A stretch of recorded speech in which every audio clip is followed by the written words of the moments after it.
I mean, it must be challenging also that you're doing this in the public, because the rest of us, if Oof. we're dealing with this, Yeah. just our moms and dads and friends know about you, but Right, especially as you did this massive BT show and right, everyone is very familiar with yourself. So having to on camera talk about your faith and be challenged about certain issues and I'm watching this thinking, wow, how much are you gonna crack? Are you just gonna go back and right. waver? Or even the fame when they're like, okay, we've got a group and you said no. I mean, most of us were really shocked, like, wow, you turned down this big opportunity. Right. How challenging was that? I mean, spotlight, others, the pressures and everything. You know what? It was rough. Don't get me wrong. It's just like, for one, it's hard to say no. For me, the no is always the hard, like, dog, you don't want to make, because you know what? I found I had to come to grips with myself, when you're a people pleaser and you try to please people and you want to be this, you try to make yourself into this certain image Yeah. opposed to just being yourself. And that's something that I'm learning, just how to be me. And I'm also still finding me I'm actually finding me in the process when I'm me getting closer to God and being in his presence and spending more time with him. It's just like I'm finding out who he is and who I am is in him. So it's just like I'm finding myself in the process. And like I said, being a people person, it's just like you'll find yourself bouncing all Yeah. over the place trying to please everybody. So Mm. was it difficult? Yes. It was rough to be like to make that decision, because who doesn't want to be a part of something great? You know Yeah. what I mean? Like, who doesn't want to be a part of something huge? And it's just like, and I was just like, when I made the decision, it was just like, we were off of the show and I was just like, all right. And it was just a couple of things that just was kind of just a little different. And I was just like, all right, God. And when I made the decision, right, everything, I was like, I was concrete on my decision. The next day, the album went #1 for Blueprint. Shout out to Blueprint, because I love those ladies. The album goes #1 and I'm just like, oh God, like, all right, like, dog, God, like, really? So now, and it was just like, I can't even front. So I'm dealing with that. And it was just like, but I thank God, because it was just like almost as if, because he reminded me, like, you prayed. And I was like, God, is this something I'm supposed to do? And I believe that he gave me the no. And because of that, it's just like, you prayed and you asked, and I did it.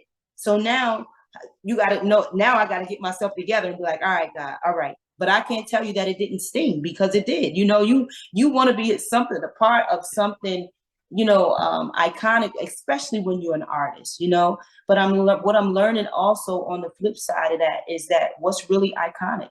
You know what I mean? What's really iconic in life? Is it going in the way of God that lasts forever? Or is it the way of the world that's only for a moment, regardless of how long it lasts?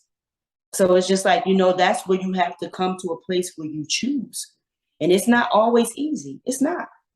Sometimes that thing is just like, you like, oh man, like, God, like, this is what I love to do. And he's like, yeah, but it's just like, look at the life of Christ. He made sacrifices all the time.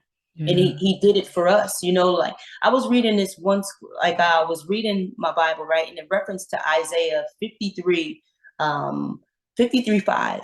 And it talks about how Jesus took on our punishment, right? For us. It said the chastisement for our peace was upon him, and by his stripes we are healed, right? So, and I read that earlier today, this morning, I read this little note. And when it said that he took on our punishment, for a moment, it changed my perspective for a moment. And I just began to just sit before God. And I just was like, God, like, thank you. Like, the very punishment that we were supposed to have, he's undeserving of it, never sinned, never did anything wrong. But it's just like God the Father said, I love you so much that I'm going to send God the Son, Jesus Christ. I'm going to send him in a body to earth to take on all the pain, all of the beating, all of the punishment, the hell that you're supposed to be in. I'm going to put it on him so that you can have life and so that you can live. And when I thought about that today, it just was like, oh God, all I can do is just thank him and say, dog, like, the punishment, because, you know, when you think about it as a kid, you know, which one of your brothers and sisters going to take a beating for you from your parent? You know, they be like, you know, your parent coming in and say, I'm going to whoop your tail, and your brother, everybody getting out the way. Like, it's not me. It's not me, right? So it's just like, you think about that thing, and it's just like, for Jesus to not think twice about coming here for us to please the Father, and the Father loving us so much to say, I'm going to send my son because this is the only out for you. So I'm gonna do everything that I can because I love you. And that thing just really it did something to me today. Wow. It was different for me today. And I guess for those of us who would have seen you in the spotlight during the heyday of Bad Boy and Total, and with you know, to see the transformation, but then it's one thing to say it in an interview, but then another thing to be on national TV and saying it and saying the same thing in front of others, and you get this opportunity to have be on a project that spawned #1 record and album, and you just said no, and everyone was shocked. Everyone was like, "What was this? How could you do that?"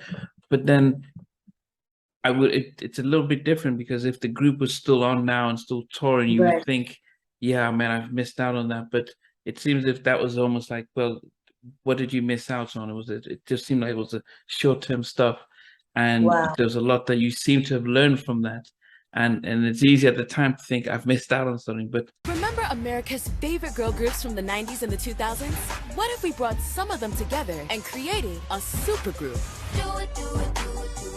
It's time for girl groups to come back. The Encore, a brand new series Wednesday at 10. Hey everyone, I want to thank you for being part of Halftime Chats. This new update is really about our membership, and I'm really excited to be able to fully launch the membership page. There will be things like full interviews from day one. As soon as the interview drops, you get access to it without any ads on it. There'll be some exclusive member-only videos that will just be some behind-the-scenes stuff and some other things that we will never be broadcast. For some members, you can be able to get actually 2 interviews, because I do have a backlog of almost 7 or 8 interviews that I don't even know when I'm going to be able to broadcast them. So you're able to get at least some of those up front, and some just behind the scenes stuff, because there's a lot of stuff that goes behind the scenes that I have never been able to talk about or release. For everyone else, you know what, the videos will still be the same. Over a week or a week and a half or 2 weeks, depending on how long it is. So everything stays the same. The polls stay the same. The community chats, the community stuff stays the same.